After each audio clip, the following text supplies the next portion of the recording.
पर्ची खुलती है तो राज खुलते हैं, पर्ची खुलती है तो नाम खुलते हैं। आज दस्तक में हम दो तरह की पर्चियों की बात करेंगे। एक वो पर्ची जो बाबा बागेश्वर के नाम से मशहूर पंडित धीरेन्द्र कृष्ण शास्त्री बिहार में खोल रहे हैं, और दूसरी वो पर्ची जिसके खुलने का इंतजार कर्नाटक के विधानसभा चुनावी नतीजे सामने आने के बाद सीएम पद के दो दावेदारों के लिए बहुत जरूरी है, डीके शिव कुमार और सिद्धरमैया। लेकिन सबसे पहले हम आपको बिहार लिए चलते हैं, जहां 3 दिन से बाबा बागेश्वर का दरबार लग रहा है। भारतीय जनता पार्टी के नेता वहां पर पहुंचकर नतमस्तक हैं, लेकिन आरजेडी और जेडीयू के नेता पूरी दूरी बनाए हुए हैं।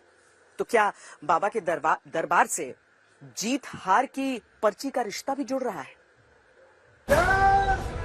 यूं तो ये तस्वीरें आम हैं जब मध्य प्रदेश के बागेश्वर वाले बाबा पंडित धीरेन्द्र शास्त्री किसी राज्य में दरबार लगाकर उसमें शामिल होने के लिए निकलते हैं।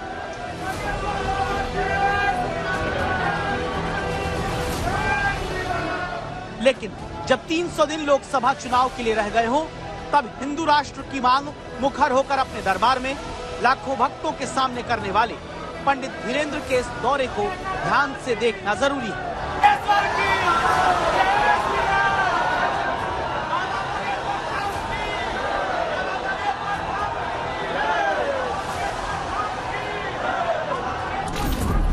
क्योंकि इस बार बागेश्वर वाले बाबा के नाम से पिछले कुछ महीनों से देश भर में चर्चा बटोरते आ रहे धीरेन्द्र शास्त्री बिहार की राजधानी पटना में हैं।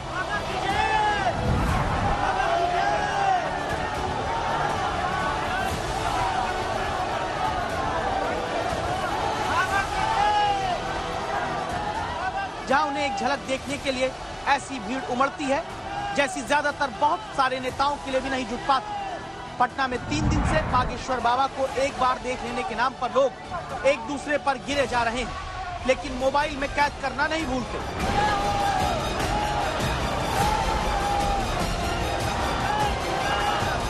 अब आप कहेंगे ये कहानी आप क्यों देखी, तो पहले यही वजह जान लीजिए।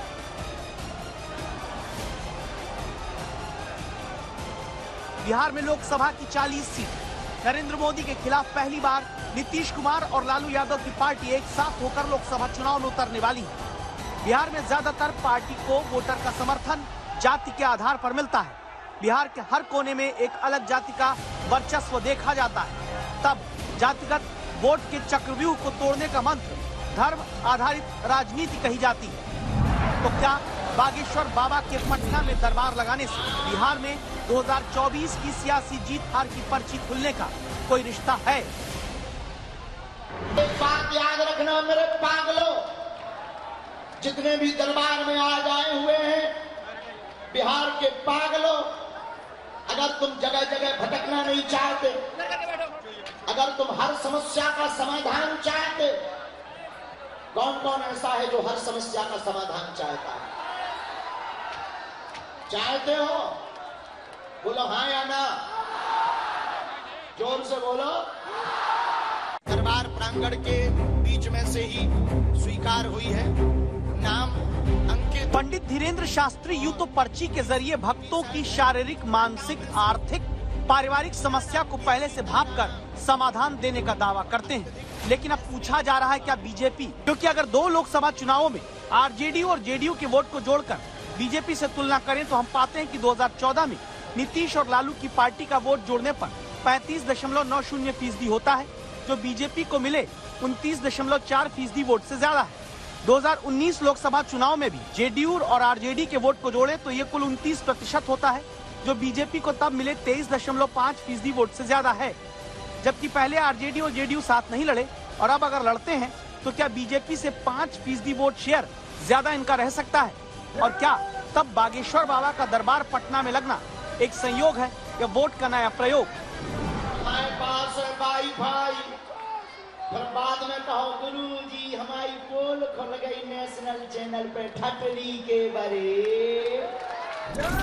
बागेश्वर बाबा की आरती कर चुके, पैर छूकर आशीर्वाद ले चुके बिहार बीजेपी के अध्यक्ष से हमने ये सवाल पूछा कि बीजेपी के इतने नेता इस दिव्य दरबार में क्यों आए?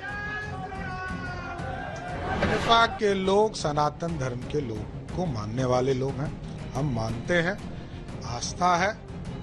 जिनको तकरीर में आस्था है वो जाए तकरीर में सुनने को। सनातन धर्म के नाम पर जुटी जनता क्या धर्म के नाम पर जुटे बीजेपी के नेताओं से इसी तरह जुड़ जाएगी जैसे बागेश्वर बाबा के नाम पर भीड़ जुटी?